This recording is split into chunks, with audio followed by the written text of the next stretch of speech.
ಚಿತ್ರದುರ್ಗದಲ್ಲಿ ಅಭಿಮಾನೋತ್ಸವ ನಡೀತಾ ಇದೆ. ಅದರ ಕಾರ್ಯಕ್ರಮದಲ್ಲಿ BY ವಿಜಯೇಂದ್ರ ಅವರು ಮಾತಾಡ್ತಾ ಇದ್ದಾರೆ. ಬನ್ನಿ ನೋಡೋಣ.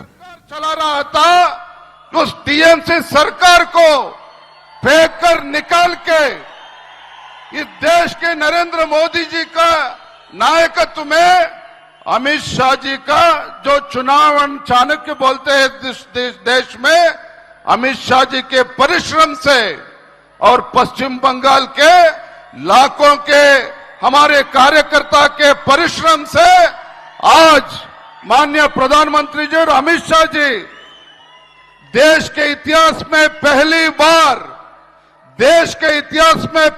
बार पश्चिम बंगाल में एक हिंदुत्व के पर्व के एक भारतीय जनता पार्टी का सरकार बना के इधर अमित शाह जी इधर चित्रदुर्गा में आया है। इसलिए सभी जो येडियुरप्पा जी का अभिमान सभी इधर इकट्ठा हुआ है लाखों की संख्या में। पश्चिम बंगाल में हिंदुत्व के एक सरकार को लेके आने में जो अमित शाह जी का जो एक बड़ी भूमिका है, सभी तालियां बजा के अमित शाह जी को धन्यवाद कहना चाहिए। माननीय अमित शाह जी, ये जो पुण्य भूमि है चित्रदुर्गा वीरों की भूमि है। जो चित्रदुर्गा ये पुण्य भूमि है मदकरी नायक का त्याग का भूमि है। ये जो पुण्य भूमि है वीर ओबव्वा वन के ओबव्वा की जो बलिदान की पुण्य भूमि है। और खासकर ये चित्रदुर्गा का जो पुण्य भूमि है स्वामी जी का तपोभूमि है।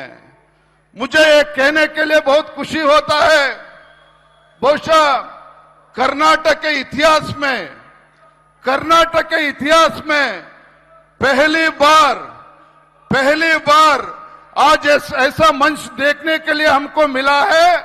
कर्नाटक के इतिहास में पहली बार सभी समाज के स्वामी जी जगत गुरु सभी मठाधीश इस एक मंच में कर्नाटक के इतिहास में पहली बार विराजमान हुआ है।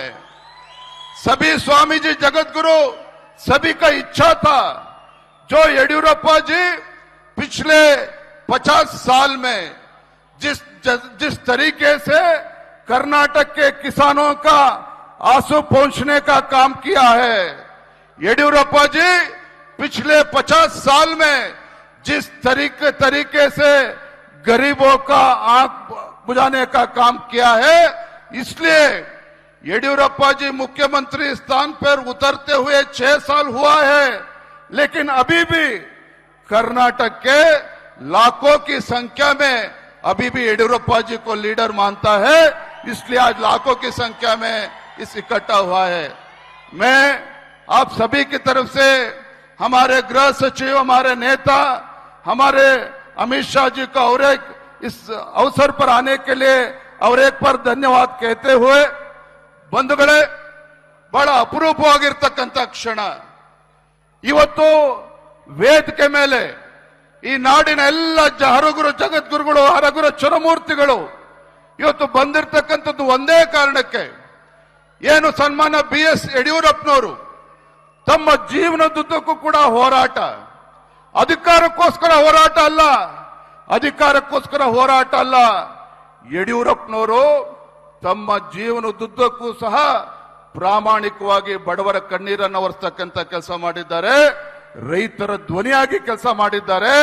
ಅಷ್ಟೇ ಅಲ್ಲ, ನಾಡಿನ ಶೋಷಿತ ಪೀಡಿತ ಸಮುದಾಯಗಳ ಧ್ವನಿಯಾಗಿ ಅವರಿಗೆ ಆಸರೆ ಆಗ್ತಕ್ಕಂಥ ಕೆಲಸ ಸನ್ಮಾನ್ಯ BS ಯಡಿಯೂರಪ್ಪನವರು ಮಾಡಿದ್ದಾರೆ. ಬಹಳ ಜನ ಕೇಳ್ತಾ ಇದ್ರು, ಯಾತಕ್ಕೋಸ್ಕರ ಇವತ್ತು ಅಭಿಮಾನೋತ್ಸವನ ಮಾಡ್ತಾ ಇದ್ದೀವಿ, ರಾಜಕೀಯ ಕಾರಣಕ್ಕ ಅಂತ ಹೇಳಿ. ಬಂಧುಗಳೇ, ರಾಜಕೀಯ ಕಾರಣಕ್ಕೆ ಅಭಿಮಾನೋತ್ಸವನ ನಾವು ಮಾಡ್ತಾ ಇಲ್ಲ. ಇವತ್ತು ಕರ್ನಾಟಕ ರಾಜ್ಯದಲ್ಲಿ ಹೋರಾಟಕ್ಕೆ ಮತ್ತೊಂದು ಹೆಸರು ಸನ್ಮಾನ್ಯ BS ಯಡಿಯೂರಪ್ಪನವರು. ಕರ್ನಾಟಕ ರಾಜ್ಯದಲ್ಲಿ ಪರಿಶ್ರಮಕ್ಕೆ ಮತ್ತೊಂದು ಹೆಸರು ಸನ್ಮಾನ್ಯ BS ಯಡಿಯೂರಪ್ಪನವರು. ಬಂಧುಗಳೇ, ಕರ್ನಾಟಕದಲ್ಲಿ ತ್ಯಾಗಕ್ಕೆ ಮತ್ತೊಂದು ಹೆಸರು ಸನ್ಮಾನ್ಯ BS ಯಡಿಯೂರಪ್ಪನವರು. ಹಾಗಾಗಿ ಅಂತ ಒಬ್ಬ ಜನನಾಯಕ, ರೈತ ನಾಯಕ, ಮಹಾನ್ ನಾಯಕ, ನನ್ನಂತ ಅನೇಕ ಯುವ ರಾಜಕಾರಣಿಗಳಿಗೆ ನಮ್ಮೆಲ್ಲರಿಗೂ ಕೂಡ ಪ್ರೇರಣೆ. ಹಾಗಾಗಿ ಅಂತ ಒಬ್ಬ ಬಡವರ ಬಂಧು ಜನನಾಯಕನಿಗೆ ಇವತ್ತು ನಾಡಿನ ಮೂಲೆ ಮೂಲೆಗಳಿಂದ ಬಂದಿರತಕ್ಕಂಥ ಎಲ್ಲ ಅಭಿಮಾನಿಗಳ ಸಮಕ್ಷಮದಲ್ಲಿ ಅವರಿಗೆ ಅಭಿಮಾನೋತ್ಸವನ ಆಚರಣೆ ಮಾಡಬೇಕು ಅಂತೇಳಿ ತೀರ್ಮಾನ ಮಾಡಿ ಇವತ್ತು ಐತಿಹಾಸಿಕ ಕ್ಷಣದಲ್ಲಿ ನಾವೆಲ್ಲರೂ ಕೂಡ ಇದ್ದೇವೆ.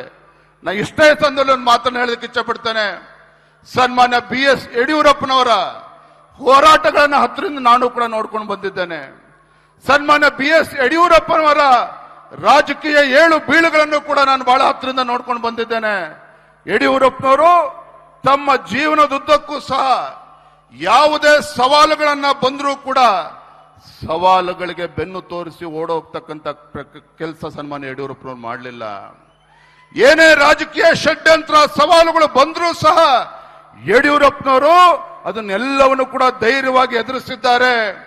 ಇವತ್ತು ವೇದಿಕೆ ಮೇಲೆ ಇವತ್ತು ಜಗದ್ಗುರುಗಳು ಪರಮ ಪೂಜ್ಯ ಸ್ವಾಮೀಜಿಗಳು ಇದ್ದಾರೆ ಅಂತ ಹೇಳಿದ್ರೆ ಸನ್ಮಾನ್ಯ ಯಡಿಯೂರಪ್ಪನವರು ಬಹುಶಃ ಯಾವುದೇ ಒಂದು ಸರ್ಕಾರಗಳು ಮಾಡದೇ ಇರತಕ್ಕಂತ ಒಂದು ನಾಡಿನ ಸೇವೆಯನ್ನ ಜಗದ್ಗುರುಗಳು ಪರಮ ಪೂಜ್ಯ ಸ್ವಾಮೀಜಿಗಳು ಮಠಮಾನ್ಯಗಳು ಮಾಡಿರ್ತಕ್ಕಂಥದ್ದು ನನಗೆ ಹೆಮ್ಮೆ ಇದೆ. ವೇದಿಕೆ ಮೇಲೆ ಇವತ್ತು ಆದಿಚುಂಚನಗಿರಿ ಶ್ರೀಗಳ ಆದಿಯಾಗಿ ಮಾದಾರ ಚೆನ್ನೈ ಎಲ್ಲ ಜಗದ್ಗುರುಗಳು ಶ್ರಾವಣ ಬೆಳಗೊಳದ ಪರಮ ಪೂಜ್ಯ ಸ್ವಾಮೀಜಿಗಳು ಕೂಡ ಇದ್ದಾರೆ. ಎಲ್ಲ ಜಗದ್ಗುರು ಕೂಡ ಸ್ವಾಮೀಜಿಗಳು ಕೂಡ ಇದ್ದಾರೆ. ಎಲ್ಲ ಹೆಸರನ್ನ ಹೇಳೋದಕ್ಕೆ ಹೋಗೋದಿಲ್ಲ. ಕಾರಣ ಏನು? ಬಹುಶಃ ಕರ್ನಾಟಕದ ರಾಜ್ಯದ ಇತಿಹಾಸದಲ್ಲಿ ರೈತರ ಹೆಸರಿನಲ್ಲಿ ಪ್ರಮಾಣ ವಚನ ತೆಗೆದುಕೊಂಡು ರೈತರಿಗೆ ಪ್ರತ್ಯೇಕ ಬಜೆಟ್ ಅನ್ನ ಮಂಡನೆ ಮಾಡಿ ಯಾವ ಬಡವರ ಮನೆಯಲ್ಲಿ ಹುಟ್ಟಿರ್ತಕ್ಕಂಥ ಭಾಗ್ಯಲಕ್ಷ್ಮಿ ಅದು ಹೆಣ್ಣು ಮಗು ಶಾಪ ಅಲ್ಲ, ಅದು ಭಾಗ್ಯಲಕ್ಷ್ಮಿ ಅಂತೇಳಿ ಭಾಗ್ಯಲಕ್ಷ್ಮಿ ಕೊಟ್ಟಂತ ಯಡಿಯೂರಪ್ಪನವರು ರಾಜ್ಯದ ಮುಖ್ಯಮಂತ್ರಿಗಳಾಗಿದ್ದಾಗ ಈ ನಾಡಿನ ಎಲ್ಲ ಮಠಮಾನ್ಯಗಳಿಗೆ ಆರ್ಥಿಕ ಶಕ್ತಿಯನ್ನು ತುಂಬುವಂತ ಕೆಲಸ ಮಾಡಿದ್ದಾರೆ. ಎಲ್ಲ ಸಮಾಜದ ಮಠಮಾನ್ಯಗಳಿಗೂ ಕೂಡ ಒಂದು ಶಕ್ತಿಯನ್ನ ತುಂಬುವಂತ ಕೆಲಸ ಮಾಡಿದ್ದಾರೆ. ಅಂತ ಸಂದರ್ಭದಲ್ಲಿ ಎಲ್ಲ ಜಗದ್ಗುರುಗಳು ಕೂಡ ಬಂದು ಯಡಿಯೂರಪ್ಪನವ್ರನ್ನ ಆಶೀರ್ವಾದ ಮಾಡಬೇಕು ಅಂತೇಳಿ ಬಂದಿದ್ದಾರೆ.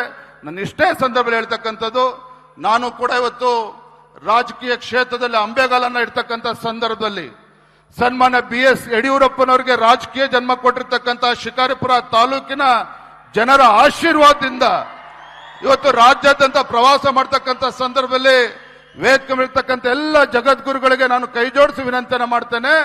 ನನಗೆ ಯಾವುದೇ ಸವಾಲುಗಳು ಬಂದರೂ ಆ ಸವಾಲುಗಳನ್ನ ಮೆಟ್ಟಿ ನಿಲ್ತಕ್ಕಂಥ ಶಕ್ತಿಯನ್ನ ಪರಮ ಪೂಜ್ಯ ಜಗದ್ಗುರುಗಳು ದಯಪಾಲಿಸಲಿ. ತಮ್ಮ ಆಶಯದಂತೆ ಇವತ್ತು ಯಾವ ರೀತಿ ಅಭಿಮಾನಿಗಳು ಇವತ್ತು ಯಡಿಯೂರಪ್ಪನವ್ರ ಬಗ್ಗೆ ನಿರೀಕ್ಷೆನ ಅಪೇಕ್ಷೆನ ಇಟ್ಕೊಂಡಿದ್ದೀರಿ, ಯಡಿಯೂರಪ್ಪನವರು ಯಾವ ರೀತಿ ನಮ್ಮ ಕಾರ್ಯಕರ್ತರ ಗೌರವನ ಕೊಡ್ತಕ್ಕಂಥ ಕೆಲಸ ಮಾಡ್ತಾ ಇದ್ರು, ನಾನು ಕೂಡ BS ಯಡಿಯೂರಪ್ಪನವರ ಮಗ ಆಗಿ ತಮ್ಮೆಲ್ಲರ ಪ್ರೀತಿ ವಿಶ್ವಾಸವನ್ನ ಉಳಿಸ್ಕೊಂಡು ಹೋಗ್ತಕ್ಕಂಥ ಕೆಲಸವನ್ನ ನಾನು ಮಾಡ್ತೇನೆ ಅನ್ನೋ ಮಾತನ್ನ ಈ ಸಂದರ್ಭದಲ್ಲಿ ಹೇಳ್ತಾ ಮತ್ತೊಮ್ಮೆ ಮಾನ್ಯ ಗೃಹ ಸಚಿವರಿಗೆ ಅಮಿತ್ ಶಾಜಿ ಅವರಿಗೆ ವೇದಿಕೆಯಲ್ಲಿರ್ತಕ್ಕಂಥ ಪೂಜ್ಯ ತಂದೆಯವರು ಸನ್ಮಾನ್ಯ BS ಯಡಿಯೂರಪ್ಪನವರಿಗೆ ವಿಶೇಷವಾಗಿ ನಾನು ಪರಮ ಪೂಜ್ಯ ಜಗದ್ಗುರುಗಳಲ್ಲಿ ಮತ್ತೆ ಸ್ವಾಮೀಜಿಗಳಲ್ಲಿ ನಾನು ಕ್ಷಮೆನ ಕೇಳೋದಕ್ಕೆ ಇಚ್ಛೆ ಪಡ್ತೇನೆ. ಕಾರಣ ಏನು ಅಂತ ಹೇಳಿದ್ರೆ ಕೇವಲ 15 ದಿನದಲ್ಲಿ ಕಾರ್ಯಕ್ರಮ ಆಯೋಜನೆ ಮಾಡಿರ್ತಕ್ಕಂಥದ್ದು. ಮಾನ್ಯ अमित शाह जी केवल 15 दिन में हम ये सभा आयोजन किया है. ಎಲ್ಲ 15 ದಿನದಲ್ಲಿ ಆಯೋಜನೆ ಮಾಡಿದ್ರು ಕೂಡ ಯಡಿಯೂರಪ್ಪನವ್ರ ಬಗ್ಗೆ ವಿಶ್ವಾಸ ಇಟ್ಟು ಎಲ್ಲ ಜಗದ್ಗುರುಗಳು ಪರಮ ಪೂಜ್ಯ ಸ್ವಾಮೀಜಿಗಳು ಎಲ್ಲರೂ ಕೂಡ ಬಂದಿದ್ದಾರೆ. ಎಲ್ಲ ಸ್ವಾಮೀಜಿಗಳು ಕೂಡ ಬಂದಿದ್ದಾರೆ. ಏನೇ ನ್ಯೂನ್ಯತೆಗಳು ಆಗಿದ್ರು ಕೂಡ ದಯವಿಟ್ಟು ಕ್ಷಮೆ ಇರಲಿ ಅನ್ನುವ ವಿನಂತಿಯನ್ನು ಮಾಡ್ತಾ ನನ್ನ ಮಾತುಗಳಿಗೆ ವಿರಾಮಗಳನ್ನು ಹೇಳ್ತಾ ಇದ್ದೇನೆ. ನಮಸ್ಕಾರ, ವಂದನೆಗಳು. ಜೈ ಹಿಂದ್, ಜೈ ಕರ್ನಾಟಕ.